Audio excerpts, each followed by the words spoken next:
Hey there, I'm Rob and I'm 45 years old. Recently, I got caught up in some drama with my ex-wife and how she has been treating our daughter, and honestly, I had no clue about it.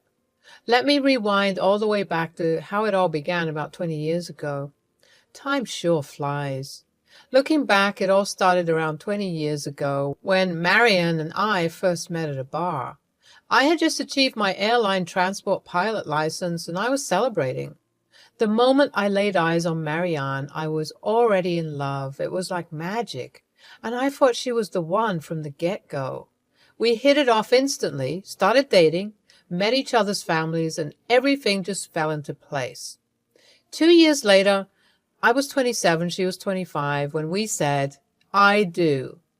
The proposal was for books. It was very private, but it meant a lot to us.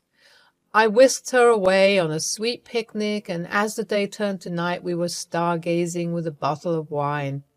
That's when I popped the big question, and she said yes. Not long after our marriage, Marianne became pregnant with our first child, Joe, just a month into our marriage. That's when I was already up in the skies as a pilot. I admit I've been an absent dad for a big part of my life. Marianne took on the role of a stay-at-home mom while I was flying all over the place, doing my pilot thing. Before we got married, flying was something Marianne and I enjoyed together. However, as our family grew, circumstances changed and my absence became more pronounced. My flying schedule limited the time we could spend together, and I regret not being more present during those crucial moments of Joe's upbringing. Back when I had more time before taking on a full-time job, Marianne and I were inseparable. We would go flying together once in a while, cherishing those thrilling moments in the sky, and we had a blast doing other couple stuff as well. But when the job and our son Joe came into the picture, things got a bit tricky. My pilot gig had me away from home way too much, and I knew it was tough on Marianne. Still, whenever I managed to be home, we made it count, man. We'd plan romantic dates, call up a babysitter, and just have a great time together. But looking back, I do regret not being there as much for Joe. Those classic father-son moments, like teaching him to ride a bike or shoot hoops, just slipped through our fingers. Joe was into football, and even attending his football games became a rarity due to my busy work schedule. It seriously bummed him out because football meant a lot to him. But then the heavens smiled upon us and little Dorothea, or Dottie, entered our lives. However, during that time, I could see that Marianne wasn't doing so well emotionally, and I totally understood why. I mean, she was practically a one-woman show raising the kids while I was out flying all over the place. While she was just a tiny tot, I lucked out and managed to switch to part-time work, which gave me more time to spend with Marianne and the kids. Marianne and I patched things up, and it felt like we were reliving our wild 20s all over again. It was a frickin' happy time. During those part-time work years, I soaked up every moment with Dottie, and it was awesome. But I couldn't help but notice that Joe had grown distant from me. I chalked it up to the typical teenage hormones and didn't dwell on it too much. Then came the time when I needed to go back to full-time work, mainly because I was the sole earner in the family. With the kids getting older, I wanted to support them, especially Joe, who would be heading to college soon. I felt a strong urge to compensate for the times I couldn't be there for him, and one way I thought of doing that was by helping out with his college tuition. Little did I know that this time, when I left for work, things wouldn't be the same when I got back home. I had just gotten home from a long flight, taken a refreshing shower, and had dinner with the kids. Then Marianne and I headed upstairs after wishing the little ones good night, and that's when she dropped a bombshell on me. I want a divorce. Whoa! That came out of nowhere. Really, Rob? It's been 17 years. I do not even recognize you anymore. I don't know the book on your nightstand. It used to be our thing, right? We hardly talk. The person I knew seems to have vanished. Every time you come home, I welcome you with open arms, but all you do is talk about your flights. I listen and then I tell you about the kids. It's like we've lost the us in all of this. I feel like I'm just a bored housewife now. If it's all in my head, tell me now. Tell me if I'm wrong. No, you're not wrong. I've let things slip, and I'm sorry for not being the person I promised to be. It's not your fault, but I can't keep holding back anymore. I haven't found someone new, but I won't lie. I thought about it. I've been trying to keep things together for the sake of the kids, but I can't do it anymore. I understand. I'm sorry, Marianne. If you want the divorce to happen, I won't stand in your way. After the separation, Marianne and I agreed that joint custody would be best for the kids, and it made sense for them to live with her since she knew them better. I was like a stranger in their lives. Surprisingly, the divorce didn't hit me as hard as I thought. Don't get me wrong, I was devastated, but I guess being away all the time had already killed the love between us. I still had respect for Marianne, though. After all, she's the mother of my kids, and I miss those little munchkins like crazy. Marianne and I completely lost touch after the divorce. Our only communication was about child support. I relied on the kids to fill me in on how things are going with her and how they were managing at their grandparents' place. I felt bad for them, honestly. I even offered to help Marianne find a place to rent, but she turned it down. Eventually, during one of their visits, the kids dropped the bombshell that they had moved in with Marianne's new boyfriend, Matthew. I guess it was bound to happen sooner or later, but I just hoped the guy treated Marianne and the kids well. I wanted to talk to her about it, but she wouldn't respond when I brought it up. The weird thing was the kids became really quiet ever since they moved in with him. It was kind of off-putting, but I didn't think much of it until Joe left for college. I helped him out with college tuition, and he was grateful for that. With Joe gone, I had to pick up Dottie from Marianne's new place, or rather her new boyfriend Matthew's place, and let me tell you, that dude gave me a sketchy vibe. The first time I saw where they lived, I was like, whoa. No judgment or anything, but it wasn't the best place, and I couldn't believe Marianne went for a guy like that. When I went to pick up Dottie, Marianne opened the door. Seeing her after so long was like a blast from the past. She looked different, all troubled and stuff. She was wearing a robe, looking pale and skinny, and, no offense, kind of old. Something seemed off. Hey, how's it going? I'm okay. Yeah, cool. So this is Matthew's place? Yep. I've been seeing him for a while now. Dorothea, can you hurry up and leave already? That is when I heard Matthew calling out for Dottie, and it felt like he was screaming at her. I did not like the dude for talking to my daughter like that. It just did not sit right with me, and with all of Marianne's short replies, something definitely seemed off. She had never been this quiet in her life. It was like she had lost her spark. She looked tired even more when she was with me. It made me wonder what was going on in her life and if everything was okay. I took Dottie with me, and we had an awesome evening. We watched her favorite movie, The Princess Diaries, for like the 10th time while munching on Takis, but hey, I was not complaining. I was just so happy to be spending time with my daughter.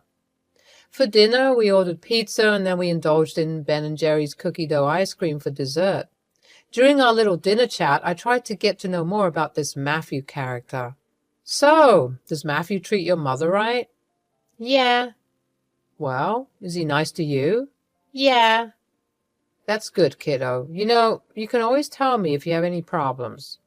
Your daddy's always here to protect you no matter what. Okay, Dad. Then I asked her about school. How's school going? I don't want to lie to you, and I need to come clean about something. I don't go to school anymore. Mom told me to keep it a secret from you. She pulled me out of school and said I could continue next year. Dad, please don't tell Mom that I told you. You don't understand. It would just get me into bigger trouble. Are you in trouble, sweetheart? Is everything okay? Yeah, I mean, everything's fine, but please just don't tell Mom. Dottie, I really need to understand why your mom would keep this from me. Not going to school and taking a gap year is a big deal. I'm really worried about you and I want to make sure everything's okay. I know, Dad, but Mom said she's handling everything and she didn't want you to get involved. I was taken aback by the whole situation. I could not wrap my head around what was happening with Marianne. Even though I promised Dottie not to say anything, I needed to understand why she wasn't sending her to school. Dottie was on the verge of starting middle school, and missing out on those crucial years felt really concerning to me. I mean, I'm providing financial support, so what could be the reason holding Marianne back? Initially, I thought about asking Joe for some insights, but I didn't want to burden him with our family issues. He has his own life now, and I didn't want to disturb that. With a couple of flights lined up for the week, I decided to wait until I got back to talk to Marianne about it. I asked Dottie to go to bed early and dropped her off at Matthew's place the next day before heading to the airport. A few days later, I finally landed my flight for the week and had the weekend off. It had been ages since I had a weekend to myself, and I was stoked about it. When I got home, my phone started ringing, and guess who it was? Marianne. But when I picked up, it was Dottie on the line. Hey, Dad. Hey, baby girl, what's up? Is everything fine? Why are you calling from your mom's phone? Yeah, Dad, please send $3,000 for new school books. Wait a minute, didn't we talk about school yesterday? You told me Mom pulled you out of school. Marianne took over the phone. Dorothea needs money for some new books. It's $3,000. I knew Marianne wasn't sending Dottie to school. Feeling exhausted and frustrated, the fact that Marianne would hide something like this from me and then lie to my face made me snap. I couldn't hold back my anger any longer. What's the money really for, Marianne? I've been sending you child support all this time, and now I find out Dottie isn't even going to school? What's happening here? Where is all the money going? Oh, my God, I'm just going to talk to you later. And then she just hung up the phone on me. I kept calling, but no one answered. It was way too late at night, and I was dead tired. I still had to pick up Dottie for the weekend, though, so I decided to tackle the conversation the next day. I couldn't help but feel mad and suspicious, though. What on earth was Marianne hiding from me? I only wanted what was best for my daughter's education, and it was bugging me big time. Wondering where all the money I had been sending her had gone. It was around 1 in the morning when the phone started ringing. I picked it up, and to my surprise, it was Dottie. She was crying, and I immediately got worried. What had happened to make her so upset? Dad, can you come pick me up, please? Are you okay? What is going on? Where's your mom? Where's Matthew? Mom doesn't know I'm talking to you. She's probably sleeping in her bedroom with Matthew right now. Just be here and call me when you're outside. Don't worry, I'm coming. I could sense the fear and distress in Dottie's voice, and my heart sank. I told her to stay put, and I dashed out to pick her up, my mind racing with all sorts of worries about what was happening. I drove like a maniac to their place, not wasting any time. I called Dottie, and she tiptoed out the door like a ninja. This meant that Marianne had no idea that I was here. I gave Dottie a big hug as soon as she got into my car, and we didn't talk at all during the drive back home. Once we got home, I got her settled on the couch and told her to make herself comfortable. I grabbed her a glass of water, trying to ease the nerves and worry that she must have been feeling. Sweetie, you've got to be honest with me if you want me to help you out here. Okay, Dad. When Mom and Matthew found out that I told you about them pulling me out of school, they went ballistic. Mom started chucking stuff at me. What? She threw things at you? Yeah, it was like a crazy storm in there. And Matthew was yelling at me, saying all these awful things, like I'm worthless and should just disappear. What? Your mom has completely lost it. Mom said we're having some money problems and things are going downhill fast at home. What do you mean, sweetheart? We've been scraping by, Dad. It's been rough. We're having cereal for dinner. How long has this been going on for? Joe never mentioned any of this to me. since Joe left for college. I couldn't believe what my daughter was telling me at first. It was just so hard to wrap my head around the idea that Marianne, I knew, who had always been a good mom, could do something like this. Joe never complained about her, and yeah, she could be strict, but never abusive. But here's Dottie claiming that Marianne slapped her and threw stuff at her, while that dude, Matthew, was spewing nasty, hurtful words at her like she was some piece of trash. My blood was boiling with anger and worry for my little girl. After putting Dottie to bed, I poured myself a drink and sat down feeling terrible. It hit me hard, thinking it was all my fault. If only I had been there for my wife and kids right from the start, maybe things wouldn't have turned out like this. Marianne had apparently gone off the rails, and now my kids were suffering because of it. It broke my heart to think they might carry trauma from all this.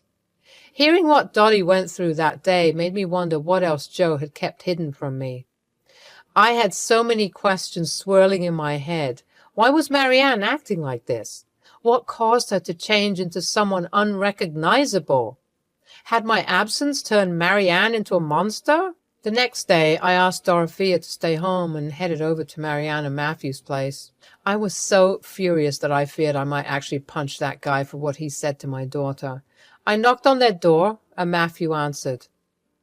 "We were expecting you. Where did you take Dorothea?"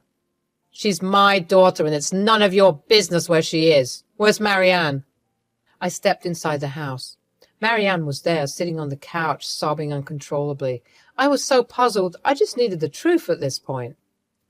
"Oh, my God, just start talking, Marianne. Why have you been behaving this way? You laid a hand on our daughter. Where has all the money been going? And you, Matthew? I've heard stuff about you, too. How dare you?" Marianne had known me for a long time, and she knew I didn't lose my temper easily, but when I did, it wasn't any good for anyone. "Rob, I'm so sorry. I messed up big time. You see, Matthew's in serious debt and he owes a lot of money to someone. Initially, we used to take a chunk out of the child support checks you sent to pay off the debt collectors. But recently, they've been breathing down our necks, demanding the full amount, so we had no choice but to send it all to them. And I love Matthew. I was just trying to protect him. That's why I made Dottie take a gap year." "You didn't care about our daughter, did you? All you cared about was protecting Matthew, someone who clearly doesn't deserve any of it. You put him above your own child, and for what? Do you realize what you've done?" "I'm sorry." "You know, Matthew, I've tried to give you the benefit of the doubt, but I can't ignore the truth any longer. You're nothing but a loser. You're a grown man living off my child support money, and for what? What do you even do all day?" "I'm working on some things, all right?" "Working on what? Scamming people and leeching off my ex-wife? Is that your grand plan?" "Look, it's not as simple as you think." "It's pretty simple, actually. You're a deadbeat, living off someone else's hard work. You can't even provide for yourself, let alone Marianne. And Marianne, you will be hearing from my lawyer soon." When I got back home, I knew I had to dig deep and find out if Joe was holding anything back. I hadn't been the perfect dad, but now it was my chance to step up and be there for them. I could tell my kids felt let down by their mom's actions, so I had a heart-to-heart with Joe. Marianne had been nagging him verbally, but at least he didn't face any physical abuse. That gave me more reason to take action and protect my kids. I consulted my lawyer, and together we took the matter to the authorities, shedding light on the abuse and neglect my children had endured. And guess what? I finally won the legal battle and got full custody of my kids. Marianne tried to beg her way out of it, but the court wasn't buying it. She lost custody and visitation rights. As for Matthew, my gut feeling about him was right. It turned out he had a criminal record for breaking and entering, leading to his imprisonment for a year. I've retired from flying and moved into a role in management and mentorship, all with the sole purpose of being there for my daughter and son this time. I want to make up for lost time and create a loving and supportive environment for them.